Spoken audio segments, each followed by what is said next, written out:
Hello दोस्तों, आइए जानते हैं प्रेमानंद जी महाराज के बारे में। प्रेमानंद पूज्य महाराज जी एक विनम्र और सात्विक ब्राह्मण पांडे परिवार में पैदा हुए थे। उनका नाम अनिरुद्ध कुमार पांडे रखा गया था।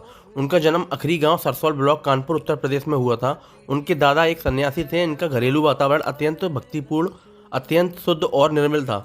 ये आजकल सोशल मीडिया पर काफ़ी पॉपुलर हैं क्योंकि वृंदावन में इनके पास प्रसिद्ध क्रिकेट खिलाड़ी विराट कोहली और उनकी वाइफ अनुष्का शर्मा और उनकी बेटी वामिका कोहली गए थे।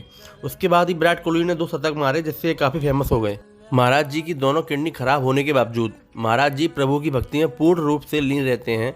उन्हें किडनी देने के लिए काफ़ी लोग तत्पर रहते हैं, परंतु महाराज जी किसी दूसरे को दुख देकर खुद सुखी रहना नहीं चाहते। उनके पिता शंभू पांडे एक भक्ति व्यक्ति थे और उन्होंने बाद के वर्षों में संन्यास स्वीकार कर लिया। उनकी माता श्रीमती रमा देवी बहुत पवित्र थीं और सभी संतों के लिए उनके मन में बहुत सम्मान था।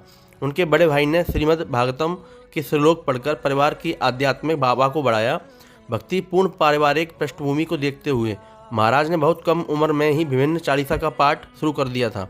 जब वे 5वीं कक्षा में थे तब उन्होंने गीता श्री सुख सागर पढ़ना शुरू किया। उन्होंने स्कूल में पढ़ने और भौतिकवादी ज्ञान प्राप्त करने के महत्व पर सवाल उठाया और बताया कि ये कैसे उन्हें अपने लक्ष्यों को प्राप्त करने में मदद करेगा। उत्तर खोजने के लिए उन्होंने श्री राम जय राम और श्री कृष्ण गोविंद हरे मुरारी का जाप करना शुरू किया। जब वे 9वीं कक्षा में थे तब तक उन्होंने एक आध्यात्मिक जीवन जीने का दृढ़ निश्चय कर लिया था। उन्होंने अपनी मां को अपने विचारों और निर्णय के बारे में बताया। 13 वर्ष की उम्र में एक सुबह महाराज जी ने मानव जीवन के पीछे की सच्चाई का अनावरण करने के लिए अपना घर छोड़ दिया। महाराज जी ने शारीरिक चेतना से ऊपर उठने के सख्त सिद्धांतों का पालन करते हुए पूर्ण त्याग का जीवन व्यतीत किया। उन्होंने अपने अस्तित्व के लिए बिना किसी व्यक्तिगत प्रयास के केवल वही स्वीकार किया जो भगवान की दया से दिया गया हो। एक आध्यात्मिक साधक के रूप में उनका अधिकांश जीवन गंगा नदी के तट पर व्यतीत हुआ, क्योंकि महाराज जी ने कभी भी आश्रम के पदानुक्रमित जीवन को स्वीकार नहीं किया। बहुत जल्द गंगा उनकी दूसरी माँ बन गई। महाराज जी भूख, कपड़े या मौसम की परवाह किए बिना गंगा के घाटों हरिद्वार और वाराणसी के बीच पर घूमते रहे। कड़ाके की सर्दी में भी उन्होंने गंगा में 3 बार स्नान करने की अपनी दिनचर्या को कभी नहीं छोड़ा।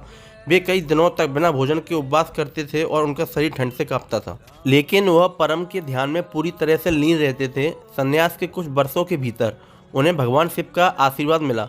महाराज जी पर निसंदेह भगवान शिव की कृपा थी। एक दिन बनारस में एक पेड़ के नीचे ध्यान करते हुए श्री श्याम की कृपा से वृंदावन की महिमा के प्रति आकर्षित हुए। एक संत की प्रेरणा ने उन्हें एक रासलीला में भाग लेने के लिए राजी किया, जो स्वामी श्री राम शर्मा द्वारा आयोजित की जा रही थी। उन्होंने 1 महीने तक रासलीला में भाग लिया। सुबह वे श्री चैतन्य महाप्रभु की लीला और रात में श्री श्याम की रासलीला देखते थे। यह 1 महीना उनके जीवन का टर्निंग पॉइंट साबित हुआ।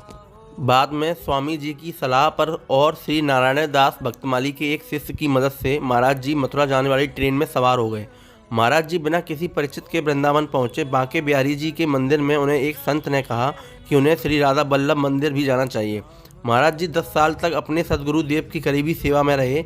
जल्दी इस अपने सदगुरु देव की कृपा और श्री वृंदावन धाम की कृपा से श्री राधा के चरण कमलों में असीम भक्ति विकसित की। हाल ही में विराट कोहली श्री प्रेमानंद जी महाराज से आशीर्वाद लेने के लिए अपने परिवार के साथ वृंदावन गए थे।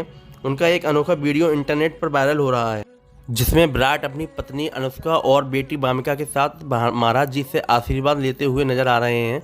प्रेमानंद जी वृंदावन वाले भारत के वृंदावन में स्थित एक आध्यात्मिक संगठन है। इस संगठन की स्थापना प्रेमानंद जी महाराज द्वारा की गई थी और इसका उद्देश्य अपने विभिन्न कार्यक्रमों के माध्यम से शांति और प्रेम का संदेश फैलाना है।